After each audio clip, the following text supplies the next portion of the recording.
Hello beautiful souls and welcome back. Today's video is going to be a review and first impressions of the Winterseer Animal Oracle by Siolo Thompson. I literally this is out of the package. I've peeked at it because I thought I was recording and apparently I was not. So, this is the deck that I'm going to be reviewing, and I'm sorry you don't get my true first impressions because I literally just spent 20 minutes talking to my camera without it being turned on. Or not, it was turned on, it wasn't recording. So, if you have been around here for a while, you may have seen my review for the Hedrich Botanical Oracle. I was drawn to this deck, well, it was in June, I believe, that I put that video up. And in that video, I went and I looked up the author to see what other decks that they had. And when I saw that the Winterseer Animal Oracle was being released, I immediately, literally while I was still recording that video, pre-ordered this deck. I love her artwork, her style, her guidebook. This is a wonderful collection. I do have to say my favorite Oracle author is Colette Baron-Reid, but Siolo Thompson is quickly becoming a very close second, if not tying, for that #1 position. In terms of the artwork and the branding, I definitely prefer her work. If you do like a uniform look, there is such a beautiful correlation between the two decks that I own. The imagery, the artwork, it's all very beautiful, and I love how they go together. So this is the Winterseer's Animal Oracle. It retails for $29.99 US. I pre-ordered mine on Amazon, and I believe I paid around $35 for it. So let's open it up. So it was wrapped in plastic. I did take that plastic off. Oh, let me show you the side. The back. It says, gain the wisdom of long-revered creatures from the northern climes. Experience Celtic and Norse lore in a brand new way with this exquisite oracle deck. Winterseer Animal Oracle shows you how to deepen your divination practice through the wisdom of 56 marvelous creatures native to northern climates, from salmon to magpie to badger and bear. Featuring Siolo Thompson's impressive watercolor illustrations, these cards bolster your readings with their stunning detail, and the accompanying guidebook uses the mythology of bygone days to inspire your modern life. And I really hope I'm saying the name correctly. Let me Google it real quick. Okay, so I just found this website, how to pronounce. Let's see if I'm saying it right. Siolo. Siolo? I hope I'm saying that right. If I'm not, I do apologize. So,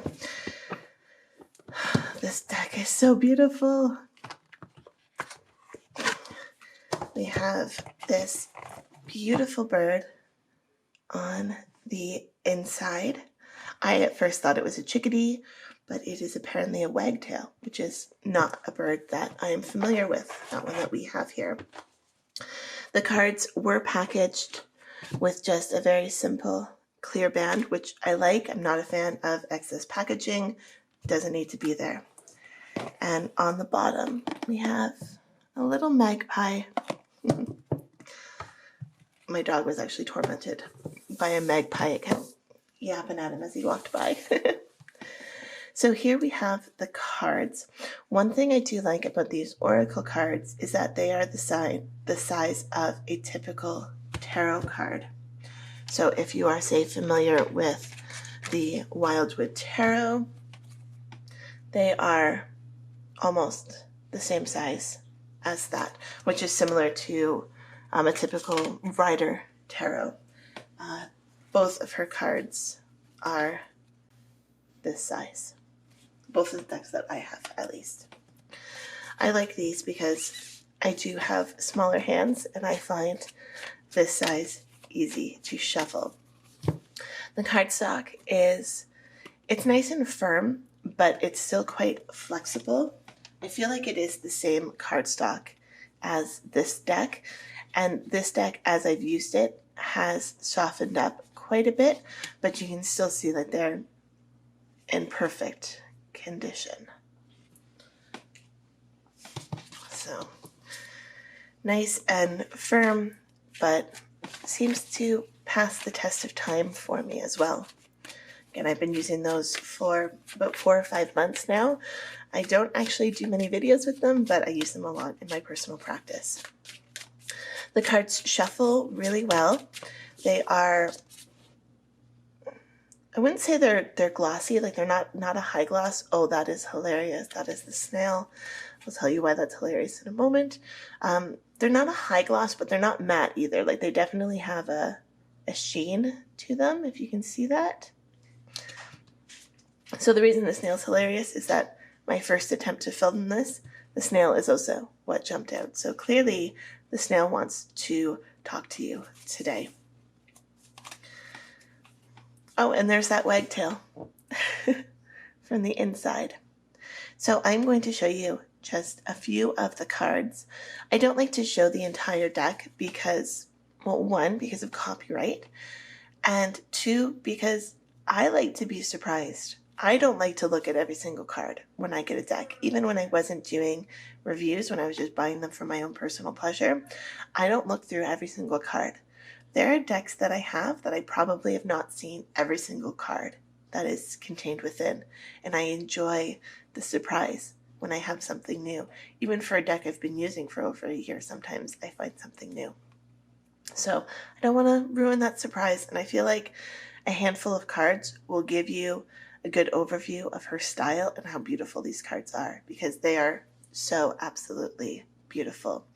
So we have the wagtail, we have the owl for knowledge, the rat for fear, the magpie for duality, hummingbird, determination, fox for cunning, frog for luck, boar for bravery, and my child being very excited downstairs, I'm sorry about the noise, bull for power, pig for prosperity, rabbit for fertility.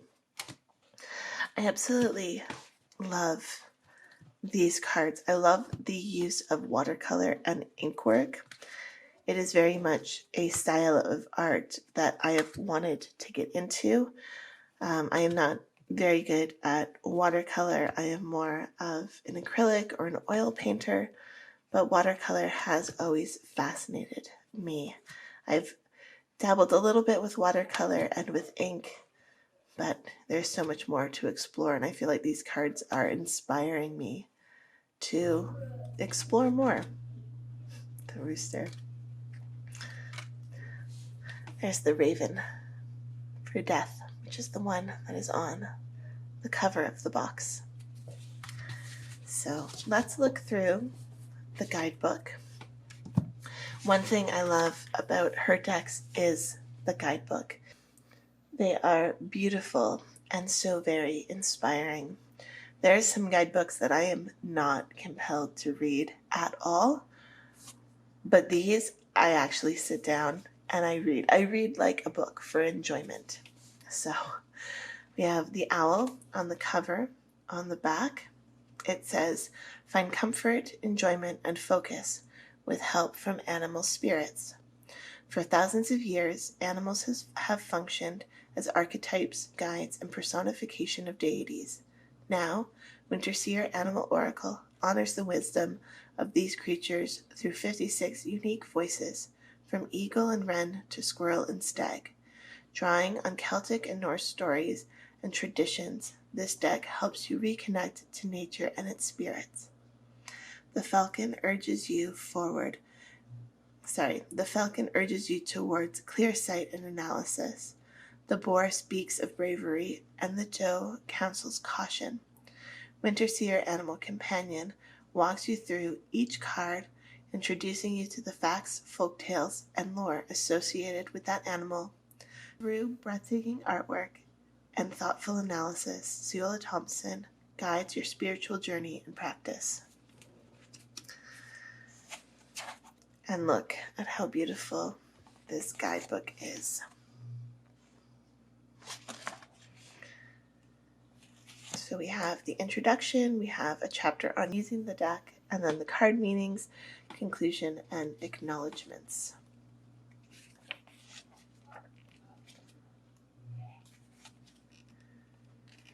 For each animal, there is a beautiful picture and lots of information about each one. They are in alphabetical order, so we will head right to the back to find our snail. So again, this snail came out the first time I tried to record it. It was the jumper, and here we have it again.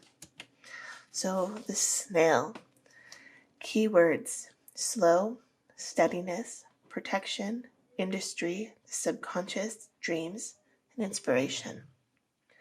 It says, we say that someone slow moving is at a snail's pace, and refer to the post as snail mail.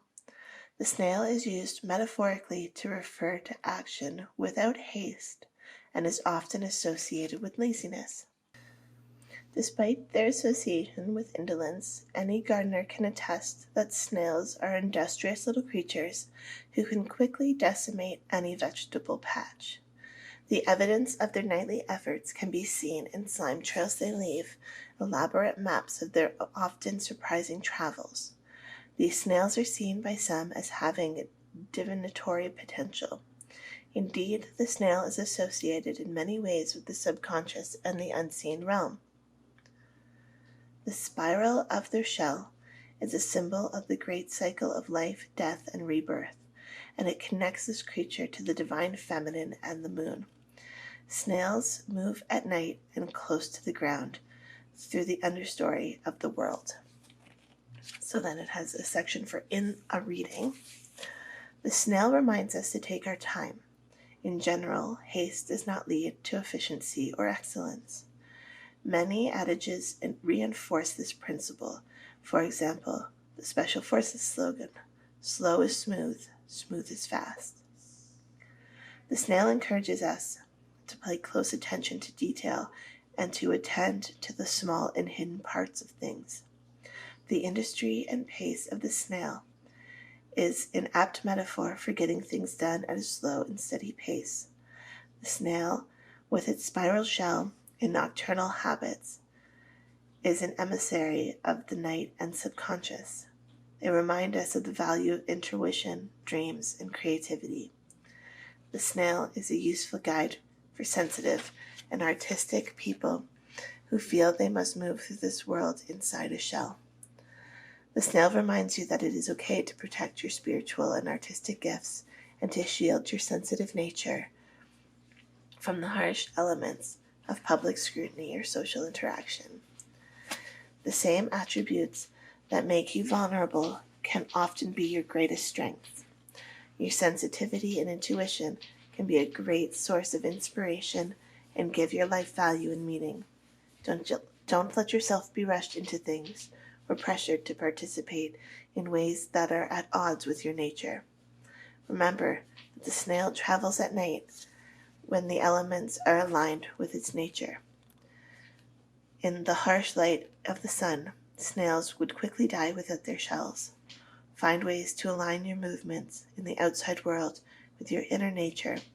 For example, if you are an introvert who is taxed by social interactions, find work that is not public-facing. It is entirely possible to move steadily towards your goal without abandoning your shell. Take inspiration from the snail, who stays close to the ground and travels in the cool damp of night. Align your goals with your gifts, and the world will be your oyster or vegetable garden. In reverse, the snail warns us against indecision, inactivity, and being excessively guarded. We are advised to balance slowness with action and to temper our self-productive instincts with boldness. While going slow is often better than moving hastily, we still have to make decisions and get things done. Snail reminds us that it is possible to protect and care for ourselves while also making progress on our journey through life. Snail people can stagnate due to indecision out of worry that they will make the wrong choice or that their choices will lead to failure or pain. All the while, opportunities are passing them by. If you are so guarded that you are not engaging with the world, you are going to miss out on connections, growth, and prosperity. Well, see, what I told you, this guidebook is deep. Who else totally feels connected to the snail? I know I definitely do in that circumstance. So that is my first impressions and review of the Winterseer Animal Oracle by Siolo Thompson. I think this is an absolutely beautiful deck, and I cannot wait to connect more with the information it holds. I hope you enjoyed this video. If you did, please give me a thumbs up, and I'll see you in the next video. Love, light, and happiness to all of you.